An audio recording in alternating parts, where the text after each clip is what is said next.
From MTN News, this is Montana This Morning. I'm Geneva Zoltek checking in with fire evacuations in Polson. The realities of domestic violence in the United States coming out of the pandemic. We'll have that story in just a moment. Meantime, 6:30. Wow, that is beautiful, that isn't is it? gorgeous right there. From what you're talking about, though, with this weather, that beauty is going to be short-lived. It sounds like we got some interesting weather coming. May this have afternoon. some beautiful rain, but I think it's followed by some ugly smoke heading back our direction. Yeah. So it's been nice to have a little reprieve. It hasn't been perfect, but I'm not complaining compared to what we've had. No, those temperatures are much better. Yeah, 50s and 60s. I think today our temperatures top out into the low 80s, but this is our issue. You see these showers. It doesn't look all that menacing, and it probably won't be overall, but these are going to be slow-moving, heavy downpours, and that means flash flooding is a very distinct possibility here throughout the afternoon and evening here in southwest Montana. It may not be widespread across the area, but possibility some heavy downpours sticking around. Daytime highs topping out into the 80s early in the afternoon and then falling steadily as we start to see these showers rolling into the area. We'll talk about another warm up on the way, another chance of rain. We got it all. That's coming up in just a little bit. Well, thank you, Matt. Speaking of that smoke, let's get an update on some of those fires in our area. Wildfires are flaring across the state this morning. Alder Creek fire burning west of Wise River has grown to more than 10,300 acres, and it is expected to merge with the nearby Christensen fire. That fire also growing. It now stands at 6,305 acres. Meantime, Trail Creek fire west of Wisdom has grown to more than 35,000 acres. That fire remains 0% contained. Also, the Divide Complex fire, comprising the American Fork and Woods Creek fires, among others, still one of the biggest in the state. All previous mandatory evacuations remain in place for the Woods Creek blaze. Officials will address that community today at 6 p.m. at the White Sulphur Springs football field. There will be another meeting for the American Forks fire Tuesday at the 191 Cafe in Melville, that one at 7 p.m. All of this listed on our website. 6:32 now in Western Montana. Fire evacuations taking place in Polson. MTN's Geneva Zoltek reports. At the Lake County Red Cross Evacuation Center, displaced individuals from the fire can find aid.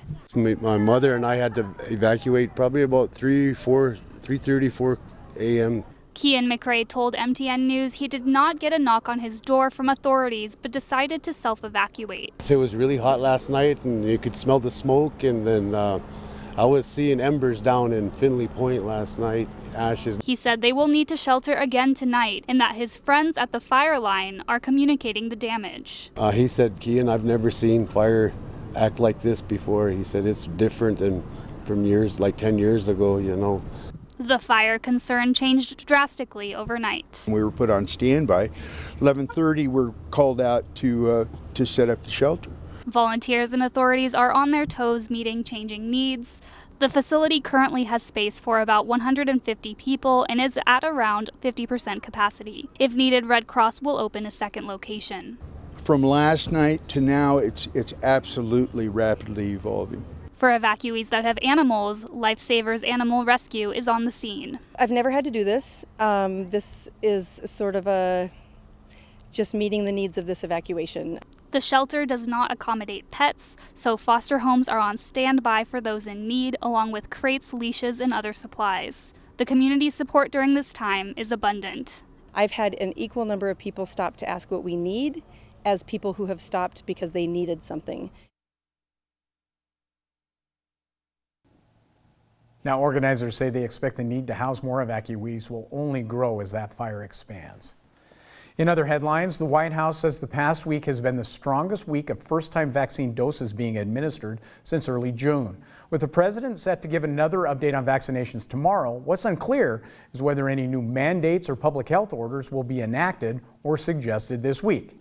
But as our Joe St. George tells us, in some parts of the country, public health leaders have fewer powers than they did at this time last year.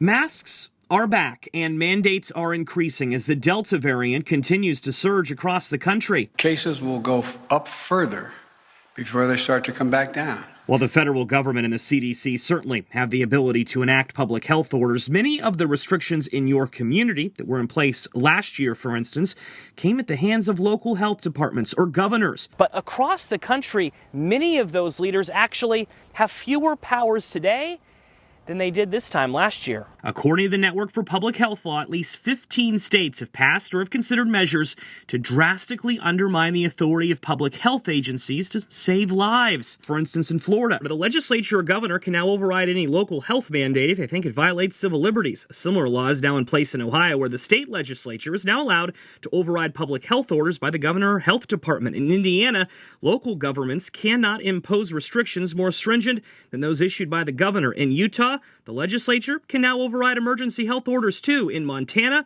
local health agencies cannot limit attendance at religious worship services. Jill Krieger is a director with the Network for Public Health Law and has been studying this nationwide. We're all for democratic process and getting more voices into the mix. The problem is how quickly the spread of disease can move. What we discovered was some concerning trends that would limit the ability of public health officials, as well as the ability of governors and other state leaders to respond to public health emergencies. This limited authority in some places could be potentially significant as we enter this next phase of the pandemic. According to the latest government figures, 30 states have vaccinated less than half of their eligible populations. In Washington, I'm Joe St. George. Back here at home now, new legislation in place in the Treasure State, and it's aimed at giving victims of violence a little more peace of mind. MTN's Shannon Newth takes a closer look. Under the big sky, there's a problem affecting thousands of Montanans every year.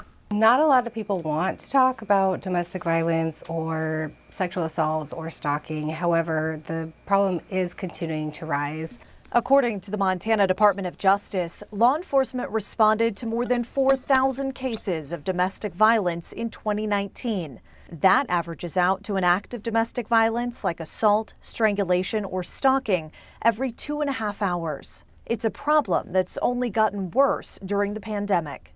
We've seen a dramatic increase in domestic violence related charges, among other things. House Bill 449, which went into effect July 1st, aims to help protect domestic violence victims. Legislation is a recognition of the impact that these crimes have on victims. Nervous and afraid and worried. This bill hits close to home for Amanda Scott. My daughter was assaulted. She's a big proponent of GPS monitoring. As a mom, you at that moment want to be there every step of every day for them to make sure they're safe and protected. And unfortunately, I couldn't do that. She had to go to school. I had to go to work. She had things that she had to do, and I had to know that she was safe. GPS provided me with that feeling of security so that even if I couldn't be with her during that point in her day, that I knew that there was still something in place that would protect her when I couldn't be there. House Bill 449 also expands victim notification to get real-time information about an offender's violation of bail conditions and more. For instance, you program in the victim's address or their workplace or their school. And if you had, for instance, a 1,500-foot radius drawn around there, if the offender came within that particular zone, then, of course, the victim could be notified, as well as if they come within the proximity of that victim's phone itself.